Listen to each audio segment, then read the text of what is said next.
Order. Yes, yes. Business. I'm asking for time to be set aside, urgently set aside, for Deputy McDonald to make a statement on the issue of child abuse committed by a member of Sinn Féin and the furnishing of character references for that person by members of Deputy McDonald's team. It's crucial that these questions are answered and answered in a timely fashion. Cannon, thank you very much. The order of business for this week was arranged last week, and that point is not in order at this stage. Can I ask that when the order of business is being discussed for next week, when the order of business is being discussed, you can discuss anything you like at that stage. Have something that the party opposite regularly brings this to the attention of government that is time sensitive, that is important and that should be addressed this week. And Deputy McDonald has a track record of ignoring this House and not making statements when they are required. She's done it before, and I think she should take the opportunity to make a statement on this because it affects the behaviour of our party. Deputy Brophy, look at... Sorry. Take it easy now, please. Your point is not relevant at this stage. The business for the week is scheduled. Now, we move, as I said, to take leaders' questions under Standing Order 36. Please, Deputy Brophy, please, Deputy Brophy. It's not a matter. Leaders' questions not a matter to be answered by the Leader of the Opposition. Now, please. Members should be careful what they wish for. Now, please. Right now, can we come back to order, please? We're going to take leaders' questions. I'm going to call on Deputy Mayor Lou McDonald first, and Taoiseach, you're welcome.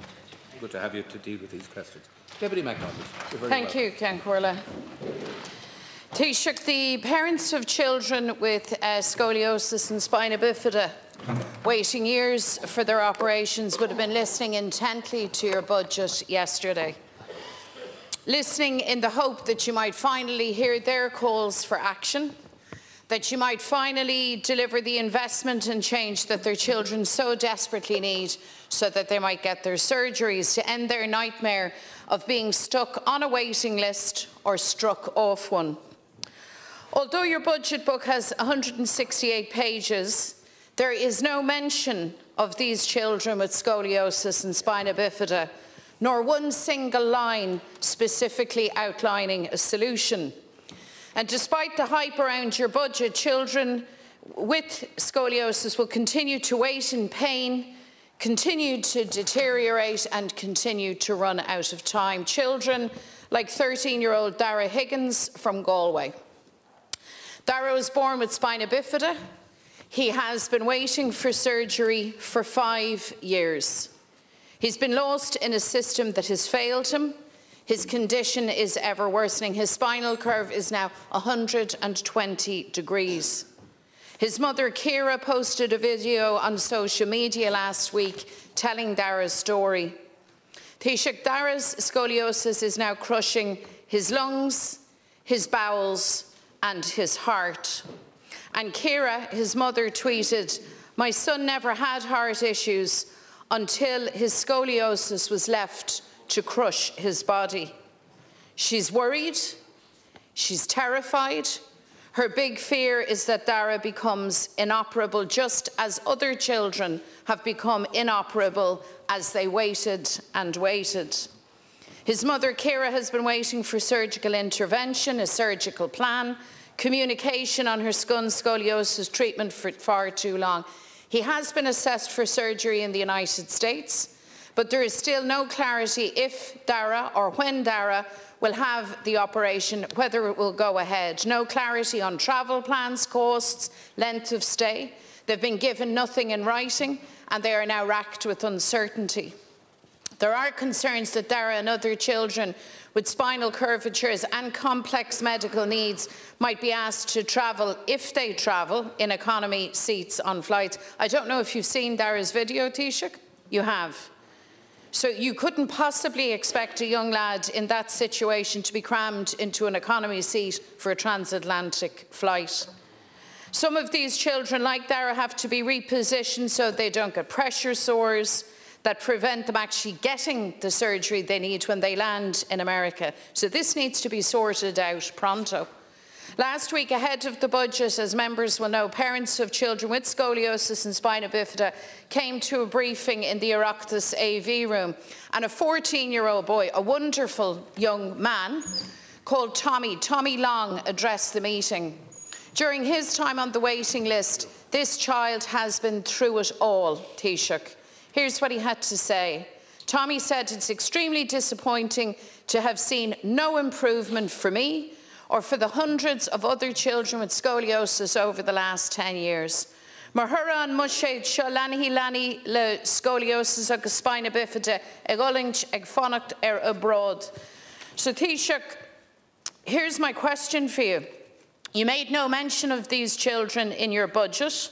Can I ask you, where is the funding to finally deliver on the promise that no child would wait, a promise made a long time ago and broken many, many times? Where is the money to make sure that Dara, in particular, gets to the United States, gets the treatment he needs, and indeed the funding and resources to look after all of the other children who are currently suffering in agony? Please.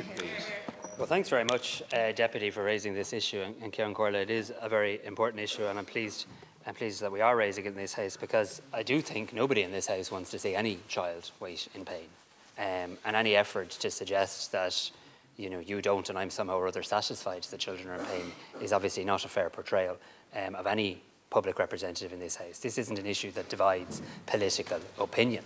And I can absolutely assure you, if you were in my role, you'd be doing what I'm doing too. You'd be meeting the clinical lead, you'd be meeting the head of the HSE, and you'd be working through the issues with them. And I'd invite you, actually, and I will arrange for you if you wish, to meet with the clinician in charge of this programme for scoliosis, because I'm very happy to address the issue on the floor of the House, Ciaran Corla. What I often find it difficult to do on the floor of the House is discuss the individual clinical care plans of children. And were I to do that, I think you'd have difficulty with it, because there is a role for politicians, and obviously there's a role for clinicians.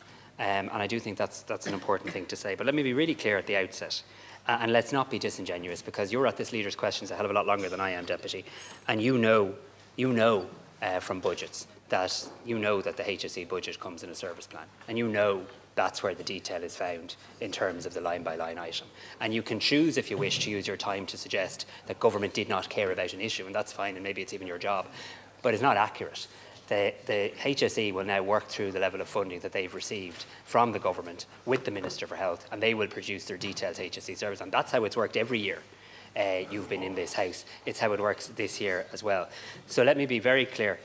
The agreement that Minister Donoghue and Minister Donnelly received this year for health is very significant. It brings the total health budget to 25.6 billion. It means that health spending has now doubled over the last decade, and staffing will have increased by 30%.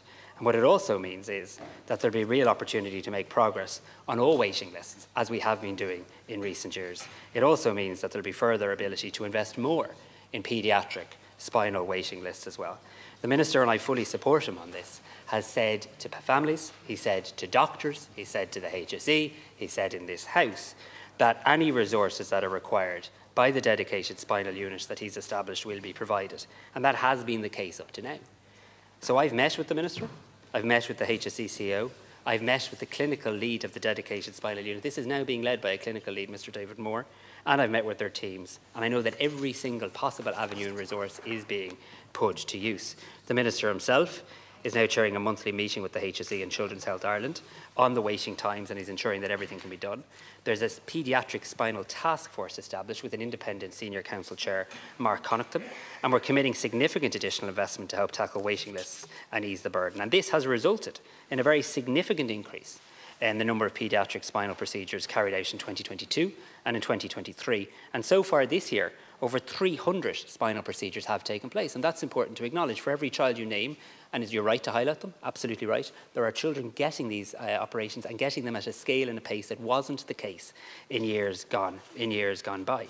As you know, additional funding of a further 1.34 million was allocated when the new clinical lead requested it, and anything the new clinical lead requests will be provided for in the HSE's budget for the time ahead. You raise a very important specific issue, and I welcome you raising it, and I agree with you in relation to the difference between economy and business class and making sure that Dara or anybody travelling has that space to travel safely and appropriately. I agree with you on that. An arrangement with Morgan Stanley Children's Hospital in New York has been finalised. Consultants from New York have travelled to this country to see patients at a clinic in Dublin, and following a clinic held in Dublin with surgeons from Great Ormond Street Hospital in London, a group of patients have also been offered treatment abroad, and this is now in progress. An arrangement is also being finalised with Portland Hospital in the UK, and I'm assured that families will be fully supported in accessing these pathways if it is the right option for their children, and a support package will be put in place to support them in travelling, including flights, accommodation, transport, travel insurance for all those of the travelling party, and quite rightly a subsistence rate for expenses as well. And I'm assured that 2 of the flights for any family travelling will be business class, and I'm meeting scoliosis advocacy groups next week. I'm very happy and eager to discuss all these matters. The clinicians give the clinical advice. I'm not asking you for clinical advice. Why would I? I'm suggesting nothing of the sort. And I would ask you kindly, when I raise the issue of a 13-year-old boy with a 120-degree curvature of his spine, who has waited 5 years for his surgery, that you do not insult him, don't mind me, or his mother, Ciara, with smart aleck, slick responses. This child has waited 5 years. This child is suffering. This child can be treated in the United States. Ciara, his mother, has told me, the clinicians have told her, 4 weeks halo treatment, which she can't access here, a further 4 weeks at least for the surgery, which will be complex, but they can do it. She needs clarity. She's been given the runaround by a bureaucracy that is in love with itself, by paper pushers and by layers and layers of unnecessary complexity, when the case is very simple. The child is 13. 13-year-old boys don't want to be mentioned on the floor of the Dáil. I know, I reared one myself. The last thing that he wants is his name mentioned here. And yet his mother is so desperate now, she felt moved to put up a video of him and to ask that this be raised directly with you. He can get the treatment he needs in the United States. She needs to know when they're travelling, they in the United States need confirmation that the resources are available and that the bill will be paid. And I am challenging you as Taoiseach, because if I were Taoiseach, I would sort that out. Sort that out today, Taoiseach, for that family. Thank you. Taoiseach. You'll understand, Ceann Comhairle, why I'm finding it hard to take a moralistic lecture on child protection from the Leader of the Opposition today of all days. Today of all days. You might come back to us on that. I can't ask you a question in this House, but there's a function available to you in this House, and you should use it. And you should use it, because you should apply the same standards to yourself as you apply to everybody else. I'll answer the question. You try to do this thing, you stand up and you talk about slick and sound bites. You've obviously decided, you know, I'm now living rent-free in your head. That's fine.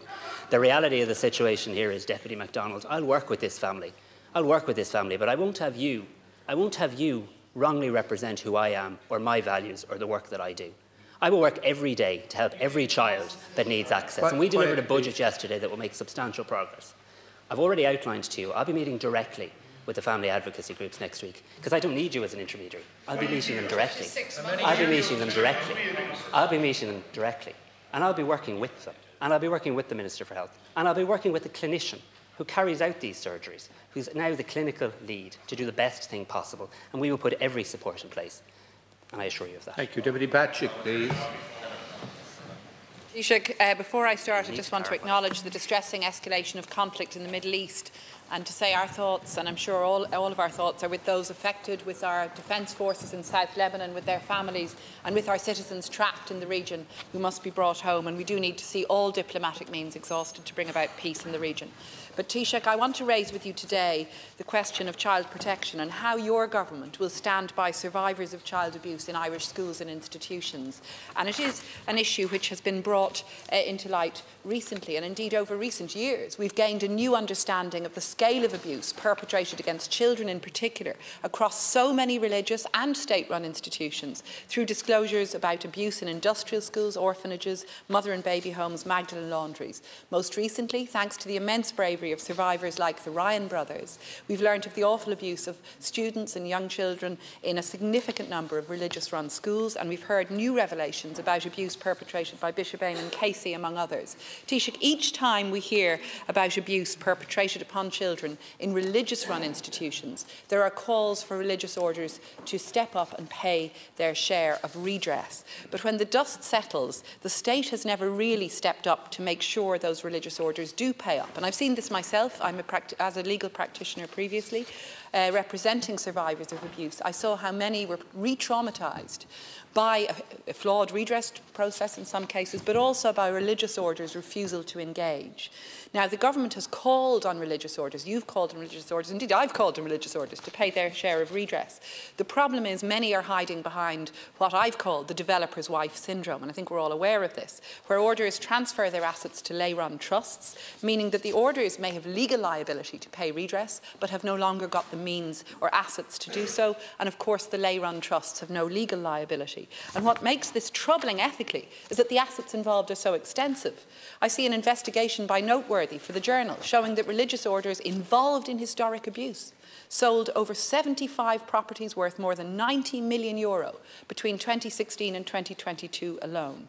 Taoiseach, as legislators, we must go beyond condemnation of abuse. We must go beyond appealing to moral duty of orders. We do have to review the broader issue, why we still have schools, the bulk of which are under religious patronage, why we do not have true separation of church and state. But on the practical issue of redress, just 3 weeks ago, I shared with you a bill, and I have it here, that we in Labour drafted to ensure that religious orders would be compelled to contribute in full to redress schemes, to ensure that they could not hide behind any legal mechanisms or lay-run trusts. And you have said you'll work with opposition parties on this issue. Indeed, I've previously welcomed Minister Foley's engagement with opposition parties on the scoping inquiry and the commitment to statutory redress. But Taoiseach, what you haven't confirmed is whether you will ensure that organisations which facilitated or even covered up abuse, whether they will now be compelled to pay redress. So my question is, will you legislate to make the orders pay their share before a general election? Thank you very much. Taoiseach. Well, I want to thank Deputy Bacik for raising this important issue around child protection, child abuse, and around making sure we have an absolute zero-tolerance approach in all organisations, in state agencies, in political parties and everywhere else to this matter. I couldn't agree more with you. The issue of child protection is the most important issue, and child abuse is something that sickens everybody to the very gut of their stomach. It absolutely does. And I assure you, and I thank you for your constructive engagement and suggestions, we will work with you, we work with all opposition in relation to getting this right, because I think your critique is fair of successive governments, and many of us have been in them over the years, but the people in good faith try to actually establish inquiries, try to get to the bottom of things, and then it seems we're always one report away. You know, we've had so many reports into sexual abuse, and it is such a stain on our country. Let's be really honest, this is such a stain on our country. There is the pain caused by the sins of the past that is destroying lives today. And we have had engagement over decades, if you think about it, with religious orders. Will people do the right thing? And let's be honest, they haven't. They haven't, or certainly the overwhelming majority of them haven't. So the short answer is yes, we'll work with you. We'll engage with your legislation. But what we have also done, and I want to assure you of this, is we have asked, there's an interdepartmental group that's been set up after the scoping inquiry into sexual abuse in schools. And as part of that work, the Attorney General has been asked to consider the whole issue of how you ensure that if a redress scheme is put in place, and there will need to be a redress scheme, how you can ensure that there are mechanisms to not just ask nicely, but if people don't do the right thing, to make sure that actually people do need to contribute to that redress scheme. I think in the first instance, and I don't want you to, I know you wouldn't, but I don't want to be misrepresented as suggesting it's just about asking nicely or appealing to people's better nature. But when people issue statements, and the religious orders did issue statements of profound regret and the likes, one would hope that they would now do the right thing.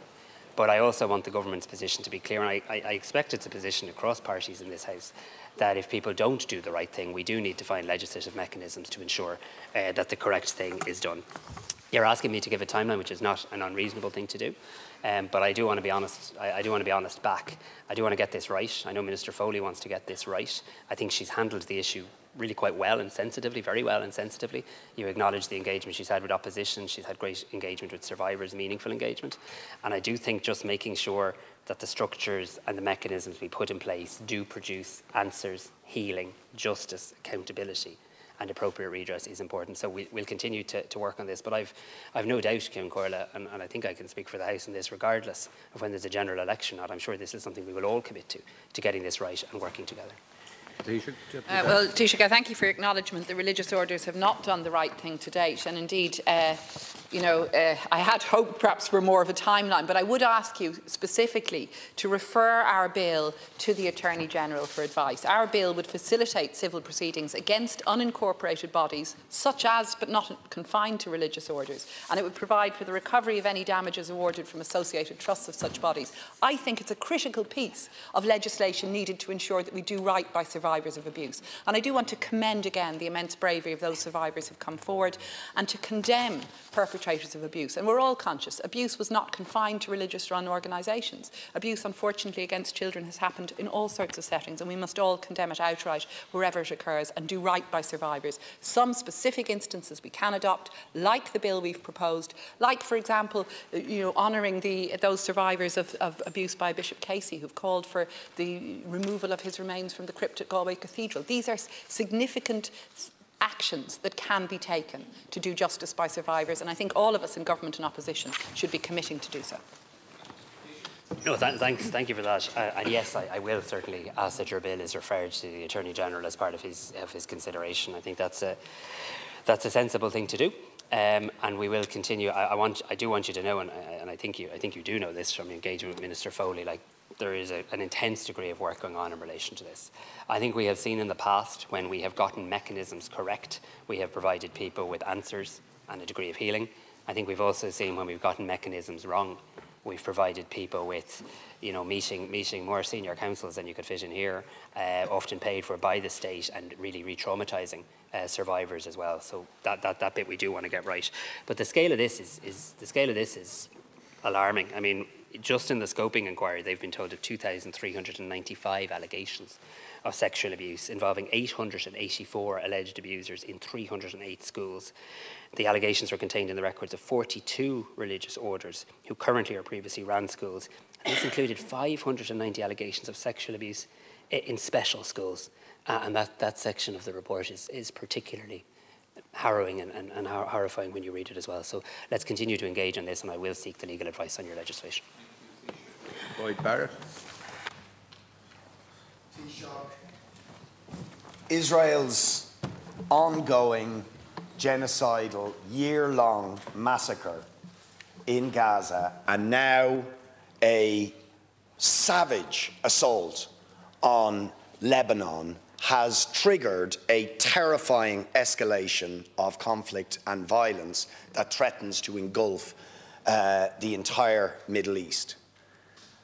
It's worth saying that the state that is guilty of this massacre in Gaza, that is attacking Lebanon, has nuclear weapons and refused ever to sign the Nuclear Non-Proliferation Treaty. This is a state for whom no atrocity it's unwilling to commit. No butchery or massacre it's not willing to perpetrate.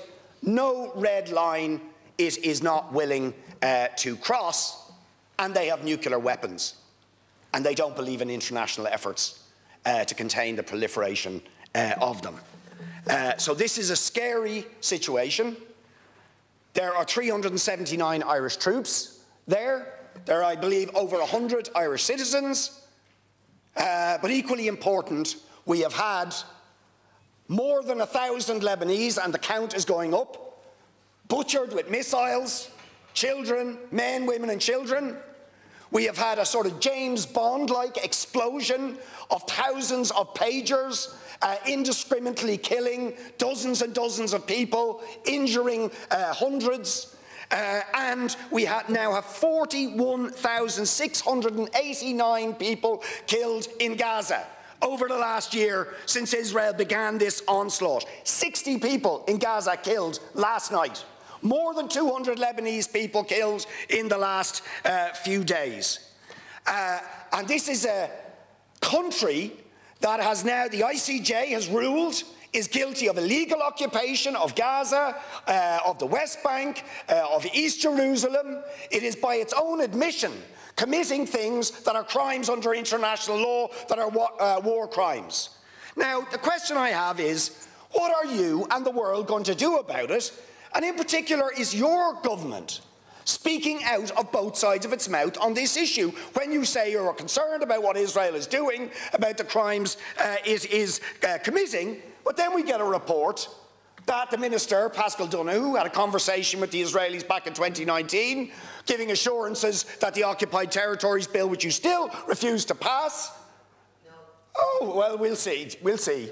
But why do you still refuse to pass the Occupied Territories Bill? Why do you not ban all overflights of weapons being carried by Israel, which you denied was happening, now we know were happening in Irish airspace, or flights carrying weapons through Shannan Airport? Why do you refuse ever to condemn the United States for continuing to provide the missiles and weapons that Israel is using in Lebanon, has used against the people of Gaza? Why do you continue to allow the US military to use Shannan when they are up to their necks in the crimes that Israel is committing in Gaza, in Lebanon, and now threatening to escalate into an all-out regional war? Taoiseach, please. Cian Corla, last week I was at the United Nations and I met the President of the Palestinian Authority, President Abbas. I met the Prime Minister of the Palestinian government. And both the President and the Prime Minister of Palestine thanked me, thanked our government and thanked the people of Ireland for what we are doing in relation to Palestine. You come back here and you come into this Dáil and the distortion of what the government does is actually breathtaking in terms of how you distort the record of this government. Breathtaking. President Abbas thanks the Government of Ireland and the people of Ireland for our position. And you come in here and you constantly endeavour to misrepresent it. The government's position is clear and the people of Ireland's position is clear in relation to the humanitarian catastrophe that's happening in Gaza.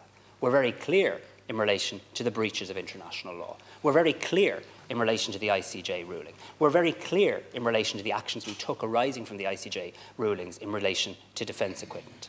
So please don't attempt to misrepresent the government of the people of Ireland in terms of our position in relation to this, because the President of the Palestinian Authority understands it, and quite frankly, what he thinks on our record in Palestine matters to me a hell of a lot more than how you wish to misrepresent our record as well. I note in your comments you didn't, or at least I don't think you did, I missed it if you did, you didn't condemn Iran, and you didn't condemn what happened last night. A civilian is a civilian is a civilian. International law is international law. You can't just pick and choose. If I like this country, if I don't like this country. What Iran did last night should be condemned by you when you rise to your feet. It should be condemned by this House, Cian Corla, because we condemn other acts of aggression on a regular basis. Presumably we wish to apply international law regardless of the country and your kind of political stance on an issue. What Iran did last night was a despicable act that should be condemned by all. Had the Air Dome failed, you'd be dealing with mass civilian deaths in Tel Aviv and in Jerusalem. Yes, like that, exactly right, Deputy McDonald. I hope you'll condemn Iran too, because you're exactly right. Sorry, hold your horses. Hold your horses. I condemn the actions of the government of Israel and the incursion of Lebanon and what they're doing in Gaza on a daily basis. On a daily basis. The difference between you and me is I'm consistent. I believe breaches of international law are wrong no matter who carries them out. You believe they're wrong if it suits your political agenda. What would you think? What would you have said if those Iranian missiles had landed last night?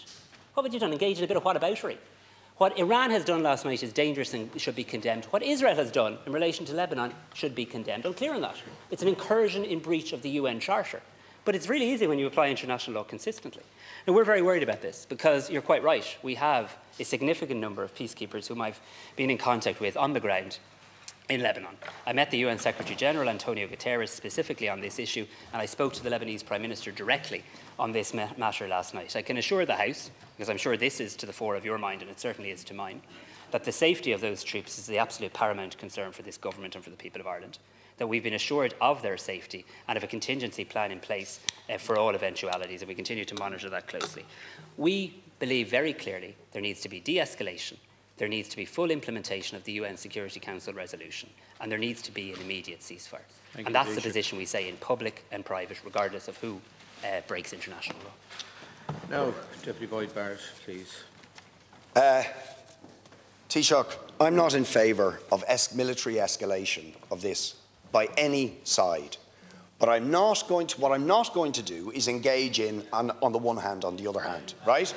No, I'm not. You see, somebody is responsible for all of this. Somebody is responsible for all of this. And I'll tell you who's responsible. The State of Israel that invaded Lebanon in 1982, invaded it in 1996, invaded it in 2006, and invaded it again in 2024. Do you remember about Shatila and Sabra, when they collaborated with the Christian Phalange to kill hundreds of people in Palestinian refugee camps in 1982? Or the decades-long ethnic cleansing of Palestinians, an illegal occupation, now under international law, the illegal occupation of Gaza, the 17-year-long siege of Gaza, which is a war crime. These are the roots of the conflict, and we can condemn all we like unless we say that is the problem, and this is a rogue state guilty of these criminal actions. And I'll tell you who you never, ever condemn is the United States for giving them the weapons to carry out these crimes, or its complicity in those crimes, in giving it impunity for genocide, for legal occupation, for apartheid. I just finished by saying there's a demonstration, 1 o'clock this Saturday, a national demonstration in solidarity with Palestine, and believe me, they're very critical of this government. And when the National Chamber is reduced to some sort of community notice board, it tells you all. While you're continuing to misrepresent the position of this government, we're actually trying to do things. We're actually trying to do things like keep our troops safe, like work with the international community to keep them safe, like speak directly to the Lebanese Prime Minister. I don't know, sorry, can you just have a little bit of respect for the processor? This is quite a serious issue, it doesn't involve shouting and roaring. Yeah, so is when you speak to the Lebanese Prime... Deputy. Because of the legal advice. But like, I don't know, can I just have a minute to answer the question? Please. Because it's a serious matter, and I'm trying to give it the serious answer that it deserves. The reality of the situation is we're engaging on a very, very, very frequent basis, often on an hourly basis, in relation to these matters. We're providing increased humanitarian aid. We speak up and speak out in relation to our position on a constant basis. I have said consistently that I believe what's happening in Gaza is a war on children. It's a war on children. It is a humanitarian catastrophe, and the EU is not doing enough. The US has not been effective in bringing about the ceasefire, and we have a situation where I believe the US and the EU desperately want a ceasefire, but the levers that have been pulled have been ineffective to date. It hasn't brought it about, and that's what people will ultimately be judged on. I'm very clear on this, but I can stand up and I can condemn the Iranian attacks, and you won't condemn Iran, and I don't understand why you won't do that. And I don't understand because you don't believe that the state. You don't believe the state. Sorry, I'd like to speak. I believe the state of Israel, alongside the state of Palestine, both have a right to live in security and peace. The problem is you don't believe that about the state of Israel. Thank you. You don't. Thank you. Please. If this racket is going to continue, I'm going to suspend the House. Will you please respect the normal procedures and have a bit of manners? Deputy Matt Shanahan, please.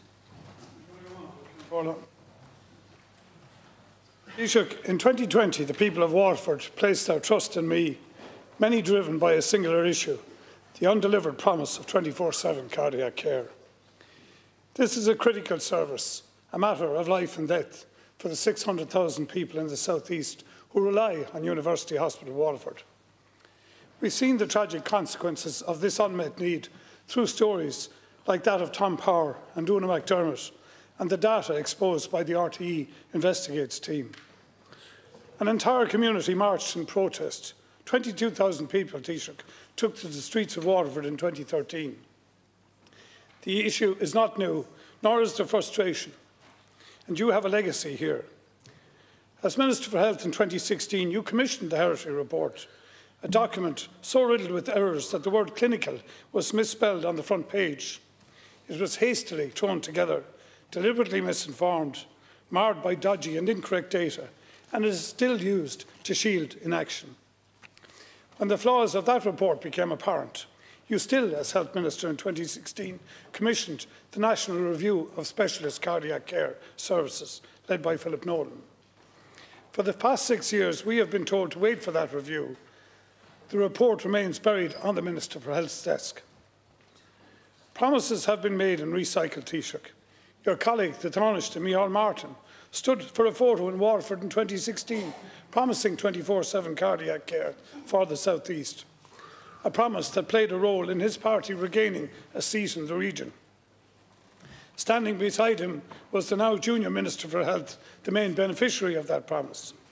Last November, on WLR's Damien Tiernan show, the Minister assured us that recruitment for a 7-day service would begin in January. In March, she had to return to assure us that recruitment would start in June. And again she returned, and again, while nothing has happened. The promises are repeated, but the people of Waterford wait. Today, Taoiseach, I ask for clarity and accountability. When will you deliver 24/7 emergency cardiac care in Waterford?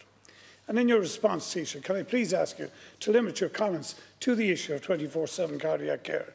This is not about political point scoring. It is about fulfilling the commitments made to a community. And now you do hold the levers of power. You have the legacy on the issue. I ask you, expunge this wrong and show the people of the South East that politics can work for them. Thank you, Deputy Shannan. Taoiseach, please. That's the question, but you don't get to tell people what they can say in response. And I think that's quite important, that I have a right to freely speak in this chamber that I'm democratically elected to as well. So look, I think let's be very clear. Minister Mary Butler, Deputy Mark O'Causey and Senator John Cummins have been working on this issue, as have you. So let's not suggest, as has Deputy Cullinan, let's not suggest that the bona fides of all people in Waterford in terms of trying to improve the services for people in University Hospital Waterford and improve the cardiac services. And we have our political spats from time to time. I don't enter bona fides in relation to this issue. I acknowledge that. And we have seen a significant level of investment to improve and expand cardiac services. So we saw the second cath lab opened on the 4th of September 2023. I think by any fair margin, that was an important milestone. And we saw it operating 5 days per week, Monday to Friday, 8 to 6. We've seen 24 whole-time equivalents provided, so 24 people effectively provided to open the second cath lab.